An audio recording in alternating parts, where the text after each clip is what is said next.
Alright, we are looking at yet one more non-gameplay video. Fortunately, this is the last one that I had to catch up on, and I only actually have to do it because I literally just played the Threshold match against Grixis Death's Shadow. Yes, we are getting to Grixis Death's Shadow and how to pilot Rug Delver against it, which is fantastic because it's the boogeyman of the format. I am pretty stoked, so let's dig in. There are two ways to basically address this matchup. Clock them quickly and take advantage of them attacking their own life total, or you play it slowly, hope they do enough damage to themselves, and try to blitz them out. We're not particularly good at the second one because we have 15 creatures. If I was playing something with like 20, 25, 30 creatures, something really creature dense, Delver is obviously not that, then the go wide and then beat them up plan gets a lot better. As is, you probably just want to play a threat and start riding it out. The tempo plan, though, is not fantastic against Grixis Death Shadow because, one, they have a lot of removal. That is very good against Delver and Goyf. They have Fatal Push. I'm pretty sure they run 4, maybe just 3. Probably at least 3, though, I would imagine. That card's great. They have Terminate. They have mostly just Denial for counter spells. They have a few burn spells, Kolaghan's Command. They have a lot of Disruption, 4 Snapcaster Mages to make it all even better. So, they have a lot of ways to take out your threat that you're trying to ride to victory. And of course, they run Thoughtseize and Inquisition of Kozilek, which means they will be stripping your hand apart. Rug Delver is really bad at fighting against hand hate. Probably one of the biggest reasons that BGX mid-range decks are good against us is that they run hand hate, strip apart our key stuff, and then just make a mockery of our leftovers. Stubborn Denial, Forked Bolt, and Disrupting Shoal look really bad against, say, Goyf, Huntmaster, possibly Kalidas, Olivia, PN, Kieran, Alar. Those are the 4 drops I'm thinking of because once they strip your hand, they're probably going somewhat late. Goyf, an impactful 4-drop, and say a Terminate are way better than a burn spell, Force Spike that only hits non-creatures, and Disrupting Shoal, which probably is a really bad counterspell at that point of the game. So our top decks aren't specifically great. That's one of the reasons I like Traverse the Ulvenwald. It somewhat negates that issue by being a very good top deck. It can get you a threat. It can get you a Snapcaster Mage to close out the game. It can get you a Savage Knuckleblade to hastily close out the game. That's not necessarily relevant, though. So yeah, I think Grixis Shadow is relatively even on the scale of very favorable, favorable, even, unfavorable, very unfavorable. What else do I have to say about Grixis Shadow Game 1? You don't want to be too aggressive unless you think you can go the distance. I'm always a little scared if I'm knocking them down to 12, say 9 life, because if they have a shadow or two, I'm in big trouble, especially if I don't have more stuff to finish them off. Don't have, say, a Vapor Snag to catch them off guard and close out the game. Don't have Burn, don't have Snap, only have 1 threat. It's that sort of thing. Say you don't have counters up. That makes it a lot scarier from our perspective. But really, you want to try to clock them. If you can, get a couple of threats going. And they actually don't run that many threats themselves. So you can actually counter enough of their stuff to keep them off. Grixis decks are pretty notoriously light on threats, especially the ones that don't play Delver of Secrets. Of course, I would love if Grixis Shadow played Delver of Secrets because these burn spells would be fantastic. But anyways, you want to try to counter their stuff. If you're playing Shoal, you would like to Shoal their Death's Shadow. There's a good chance they're going to make you discard such that Disrupting Shoal gets pretty bad, but it is a late game, really bad version of Cancel, which is at least somewhat relevant. It's at least a cancel against 1-mana spells, which is, to be fair, most of their deck. So it's not awful. I like to think that Disrupting Shoal is worse than Spell Snare against them, but I still think Shoal is good enough that you want it against them, especially if you're running Disrupting Shoal for other matchups, such as Eldrazi Tron, where you really want to Shoal an Expedition map. So yeah, you want to, basically, you're going to play a very interesting dance with their life total, in that you want to get them low so you can kill them, but you don't want to blow your load and then not be able to take them out when they start turning the corner with really big fatties. Thought Scour is pretty good here. Pretty much all of our cantrips are good. All of our cantrips are good most of the time. They accelerate stuff out, let you filter your draws so you can get rid of the bad stuff and find the good stuff. I really like Dismember in this matchup because half of their threats have 5 toughness, and the other half have variable amounts of toughness. So if they have 8 or more life, Dismember kills Shadow for 1 mana and 4 life, which life is definitely relevant in this matchup, but that's still good. Killing fatties is always good.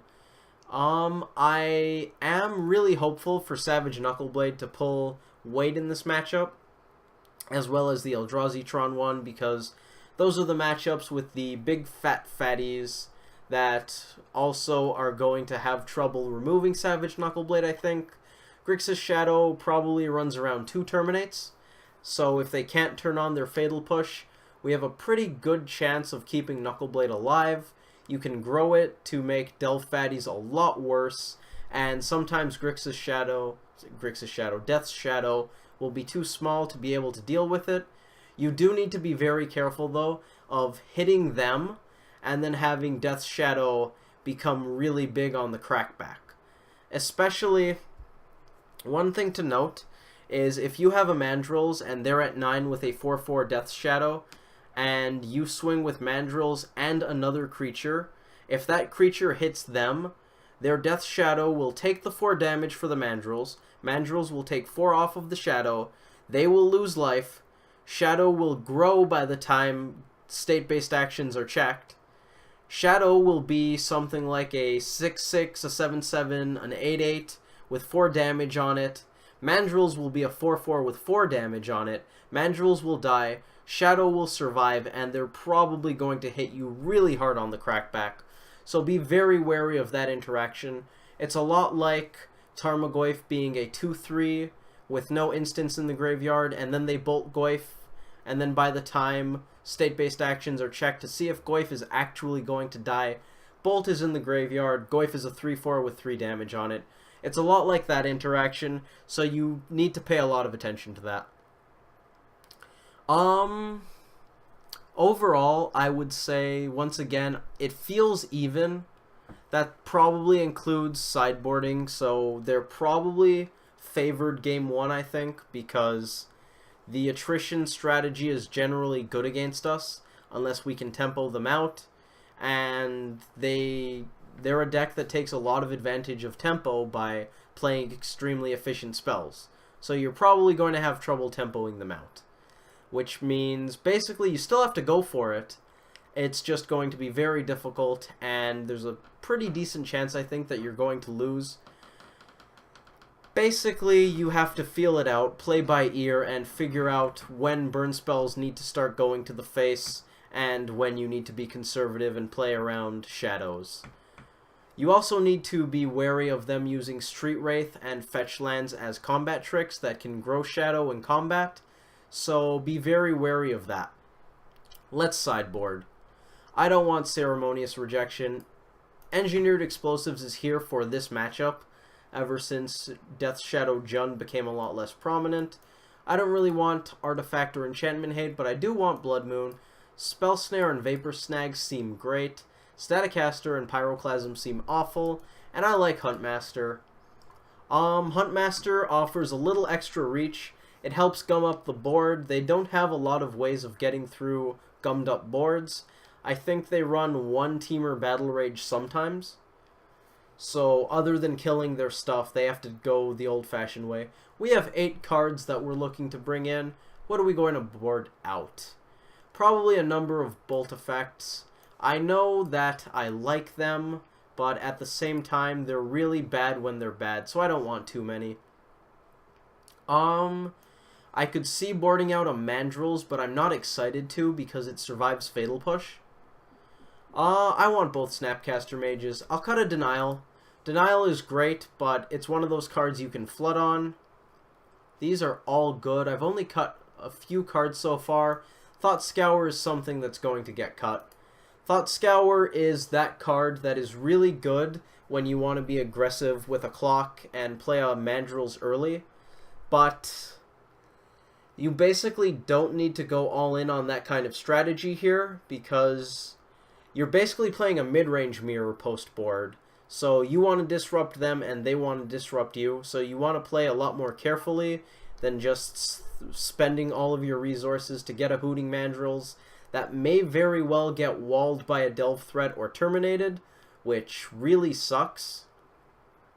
So you can basically, having some number of Scour I think is fine. It's a fine card.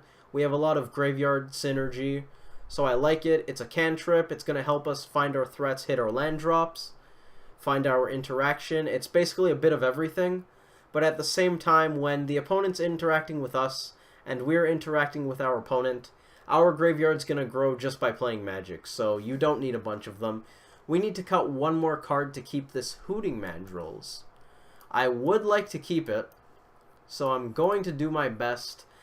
I could cut a Traverse, but I don't think I want to because it's pretty good in the late game. I could cut another Mandrills, but I'm not taking out a Mandrills to put a Mandrills in. Knuckleblade I like, Snapcaster I like, Goyf Delver I like, maybe a Manaleek? Manaleek isn't fantastic. I think it's the second Spell Snare that's screwing me up in conjunction with Savage Knuckleblade.